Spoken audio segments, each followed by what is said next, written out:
गणेश उत्सव तो सब मनाते हैं, पर उसका अर्थ नहीं जानते कि गणेश जी को जो हाथी का सिर दिया है, इतना बड़ा पेट दिया है, वो क्यों दिया है? क्या सचमुच ऐसे थे क्या गणेश जी? क्या हनुमान जी ऐसे थे क्या? उनका मुख वानर जैसा, मना बंदर जैसा मुंह, पूंछ। ऐसा कोई मनुष्य होता है क्या जिसका मुंह बंदर जैसा हो? ऐसा होता है कभी? अगर ऐसा कोई होता होगा तो कोई तो एक आधी तो वंशावली उनकी होती धरती पर, एक प्रजाति तो होती, है ना? कि शरीर मनुष्य का हो और मुंह बंदर का, या शरीर मनुष्य का और सिर हाथी का, है एक तो कोई होता। पर ऐसा होता है क्या? ऐसा नहीं होता है। तो क्या सनातन धर्म में ये सब चीज़ें दिखाई है? वो क्यों दिखाई है? हर चीज़ में कुछ न कुछ सीखना है, उसमें कुछ न कुछ लॉजिक है, ऐसे नहीं दिया है। कहते हैं कि गणेश जैसा बनना है। गणेश थे गुणवान। कैसे थे? गुणवान। कैसे गुणवान थे? कि उनका जो आंखें हैं वो छोटी छोटी दिखाई है। आंखें ना, हाथी की आंखें छोटी होती है ना, इतनी छोटी छोटी आंखें दिखाई है। छोटी आंखें का मतलब क्या होता है? कि आप जैसे कोई चीज़ हम ध्यान से देखते तो आंखें छोटी हो जाती है ना, है? तो परमात्मा में जब हम आंख डुबाते हैं, जैसे भगवान या परमात्मा में जब हम आंख डुबाते हैं, तो जैसे कि हमारी आंख छोटी हो जाती है। मतलब जिसका बहुत गहरा ध्यान होता है तो उसकी आंख छोटी हो जाती है। तो गणेश जी एकदम कैसे थे? उनका ध्यान एकदम ऐसा था कि पावरफुल था, इसलिए उनको छोटी आंख दी। हाँ, हमें भी ऐसा बनना है गणेश जी जैसा। दूरदेशी। हाँ, दूरांदेशी, है ना? छोटी आंख मतलब ऐसे ही देखते ना हम, जैसे किसी चीज़ को ध्यान से देखते तो यूँ छोटी करते हैं आंख, है ना? तो ध्यान की अवस्था का है, मतलब जैसे अर्जुन एकाग्रता और एकाग्रता की निशानी है छोटी आंख। फिर दिखाया कि बड़े बड़े कान दिखाए। बड़े बड़े कान क्यों दिखाए? क्योंकि हम क्या करते हैं, ज़्यादातर मेजोरिटी लोग बोलते ज़्यादा है, सुनते कम है। तो जो बड़े कान मतलब ज़्यादा सुनो, सुनो ज़्यादा, बोलो कम। मुंह कितना दिखाते हैं उनका, गणेश जी का? इतना सा है। बोलो कम, सुनो ज़्यादा। तो वो गणेश जी का हमारा ये गुण है कि वैसे हमको बनना है।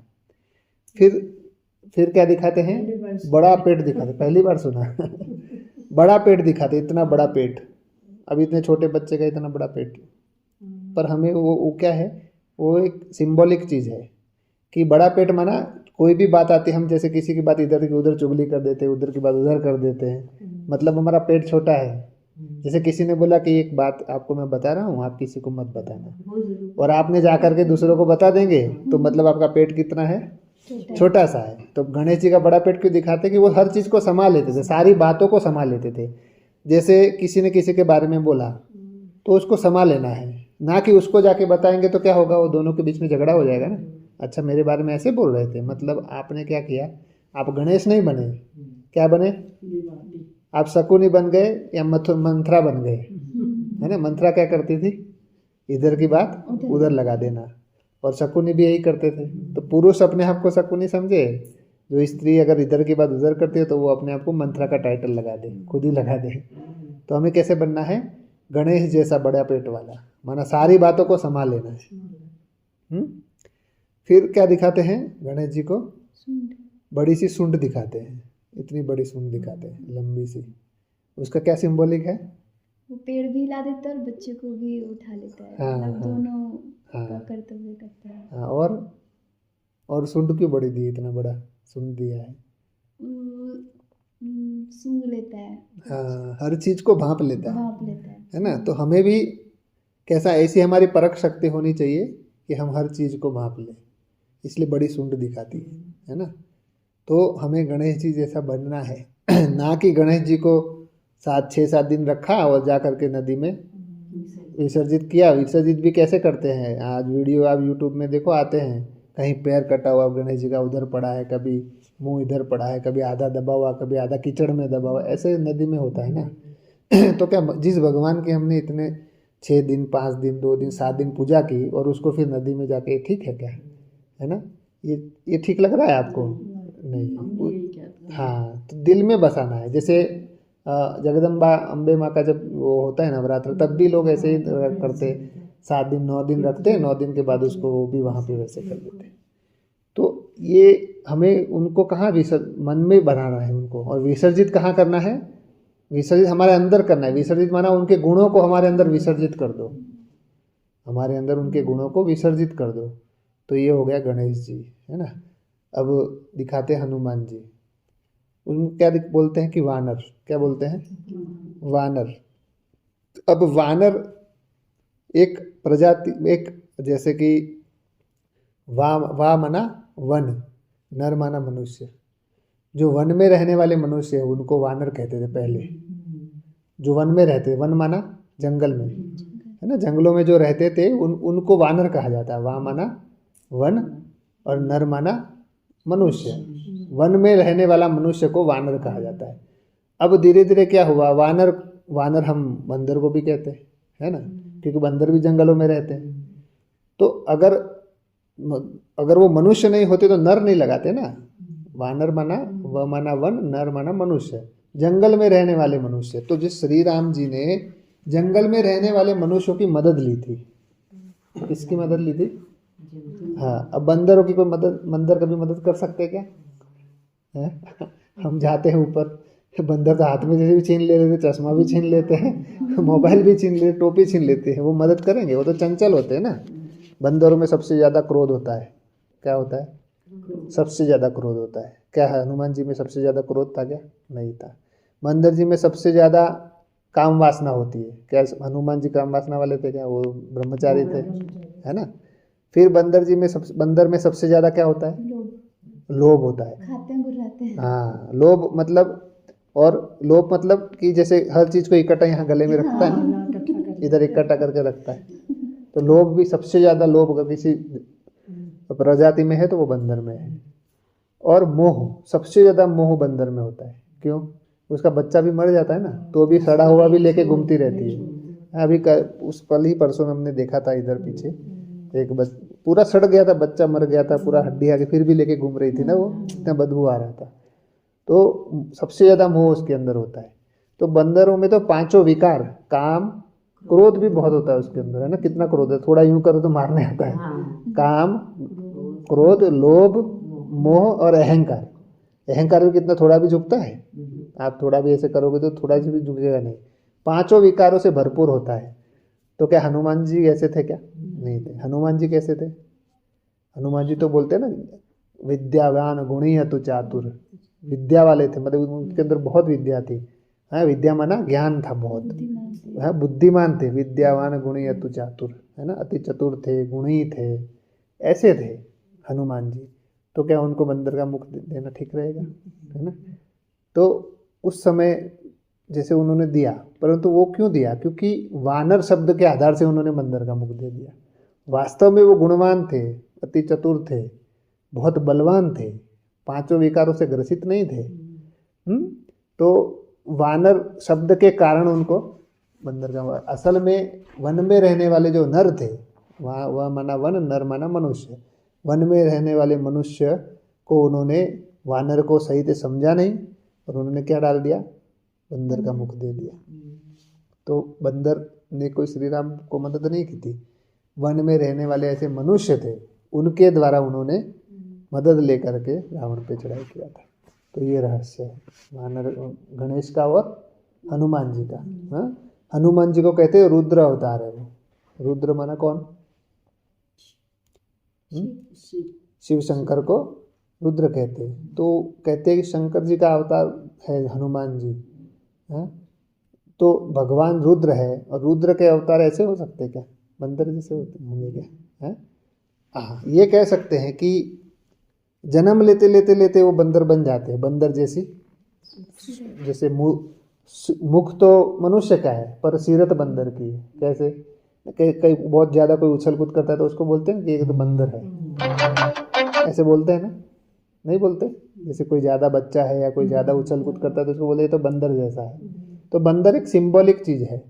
जन्म लेते लेते वो आत्मा जैसे पांच विकारों से ग्रसित हो जाती है ना। जैसे हमारे पूर्वज कौन थे सतयुग में? देवी देवताएं थे ना। वही जन्म लेते लेते मनुष्य बन जाते हैं। सतयुग त्रेता तक तो देवता थे, वही फिर द्वापर युग आया, फिर मनुष्य बन जाते हैं वही लोग। देवी देवताएं ही मनुष्य बन जाते हैं, साधारण मनुष्य बन जाते हैं जन्म लेते लेते, नीचे उतरते उतरते। तो जैसे हनुमान जी की आत्मा रही होगी वो आत्मा जन्म लेते लेते लेते 5 विकारों से ग्रसित हो गई, माना काम क्रोध लोभ मोह अहंकार आ गया। धीरे धीरे धीरे कलयुग का असर तो पड़ता है ना सबके अंदर, तो देवताएं ही मनुष्य बन जाते, फिर कलयुग का असर पड़ता है तो 5 विकार उनके अंदर घुस जाते हैं। तो उसी के आधार से शायद उन्होंने बंदर बना दिया होगा, क्योंकि बंदर में सबसे ज़्यादा विकार होते हैं, है ना। परंतु असल में कोई ऐसा मनुष्य नहीं होता है, ना हाथी का मुंह वाला होता है ना बंदर के मुख वाला होता है। हर चीज़ में जैसे 8 हाथ दिखाते हैं जगदम्बा को, क्या दिखाते हैं? 8 हाथ। अभी कोई लेडीज 8 हाथ वाली चल के आ रही हो, आप इमेजिन करो कैसा लगेगा। एक चित्र बनाओ दिमाग में कि वो कोई 8 हाथ वाली बहन चल के आ रही है, क्या अच्छा लगेगा? नहीं अच्छा लगेगा ना। 2 ही हाथ, 8 हाथ क्यों दिखाए? और उसके अंदर हर चीज़ अलग अलग, जैसे विष्णु जी को 4 हाथ दिखाए। 4 हाथ वाला कोई पुरुष होता है क्या? 2 ही हाथ वाले होते हैं सब लोग। तो देवताएं भी 2 ही हाथ वाले, तो 4 हाथ क्यों दिखाए, है ना। उसमें हर चीज़ में, हर हमारे सनातन धर्म में जो भी चीज़ें दी उसमें कुछ ज्ञान समाया हुआ है। जैसे विष्णु जी के एक हाथ में गदा दिखाते हैं, तो गदा किस चीज़ की? ज्ञान की गदा है। जब भी आपको कुछ भी परेशानी या दिक्कत आती है, कुछ समझ में नहीं आता है, तो उस ज्ञान की गदा को यूज़ करो। आत्मा के गुणों को प्रदर्शन किया हाँ, गया है, आत्मा के स्थूल गुणों को, है ना। तो जब भी कोई चीज़ समझ में आए तो ज्ञान यूज़ करो। भगवान ने जो ज्ञान दिया है उसको यूज़ करो, उसको ज्ञान की गदा दी। एक हाथ में फिर कमल दिखाया है। कमल क्यों दिखाया है? कमल कहाँ खिलता है? कीचड़ में। मतलब हम सारे कीचड़ में ही हैं। कैसे कीचड़ में है? ये दुनिया क्या बन गई है? कीचड़ है। वाइब्रेशन पूरा गंदा हो गया चारों तरफ। उस वाइब्रेशन में हमको कमल समान कीचड़ में से कमल खिलाना है। मतलब इस तमो प्रधान दुनिया के वातावरण में हमको हमारी बुद्धि में शुद्ध विचार लाने हैं, अच्छे विचार लाने हैं, माना कमल खिला। सारी दुनिया कीचड़ है, उसमें शुद्ध विचार क्या है? कमल है। जैसे कि आप कीचड़ में कमल खिला रहे हो, दुनिया सारी चारों तरफ आपके आजू बाजू वाले लोग, सब कुछ चारों तरफ नेगेटिव वाइब्रेशन है, सबकी सोच नेगेटिव है, उसमें आप पॉजिटिव सोच रहे हो, मतलब आप कीचड़ में कमल खिला रहे हो, है ना। फिर क्या दिखाते हैं? शंख दिखाते हैं। हाँ, एक हाथ में शंख दिखाते हैं ना विष्णु जी को। शंख क्यों दिखाते हैं? कि हमारे मुख से जब भी कुछ निकले तो क्या निकले? ज्ञान निकले, अच्छी बातें निकले। तो उसको क्या यादगार दिखाया है? शंख दिखाया कि शंख बजाओ। शंख बजाने से क्या होगा बताओ आप? ज्ञान सुनाने से होगा ना। जब आप ज्ञान सुनाएंगे तभी लोगों का उद्धार होगा ना। कोई चीज़ आएगी तभी उसमें हमारा कल्याण होता है। तो उसको क्या दिखा दिया है? शंख दिखाते हैं। फिर क्या दिखाते? चक्र दिखाते हैं। चक्र किस चीज़ का यादगार है? उसको बोलते हैं सुदर्शन चक्र बोलते हैं। क्या बोलते हैं? सुदर्शन। सु माना अच्छा, दर्शन माना अच्छा दर्शन करो। और एक होता है स्वदर्शन चक्र, स्व का दर्शन करो, खुद को देखो कि मैं कौन हूँ, मैं कहाँ से आया हूँ, अब मुझे कहाँ जाना है, भगवान कौन है।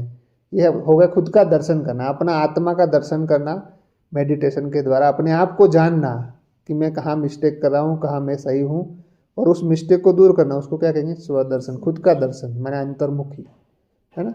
और हम कहाँ से आए हैं, पिछले जन्म में हम क्या थे, उसके पिछले जन्म में क्या थे, वो सब पूरा जानना, उसको क्या कहेंगे? स्वदर्शन चक्र। माना स्व माना खुद, दर्शन माना खुद का दर्शन। तो खुद का दर्शन करना है, माना अपने आप को ही देखना है। अंतर्मुखता को भी सुदर्शन चक्र कह सकते हो आप।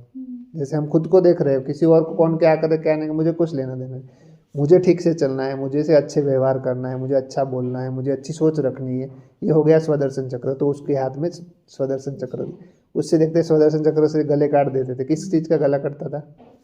हमारे अवगुणों का गला हमको खुद को काटना है, स्व का दर्शन करके। उसको वो सिंबॉलिक दिखाया। वैसे हर चीज़ में 8 हाथ दिखाए, माना 8 शक्तियाँ हैं हमारे अंदर। आत्मा के अंदर क्या है? अष्ट शक्तियाँ। इसलिए जगदम्बा को क्या कहते हैं? शिव की शक्ति कहते हैं ना। तो उन शिव की शक्ति माना कौन?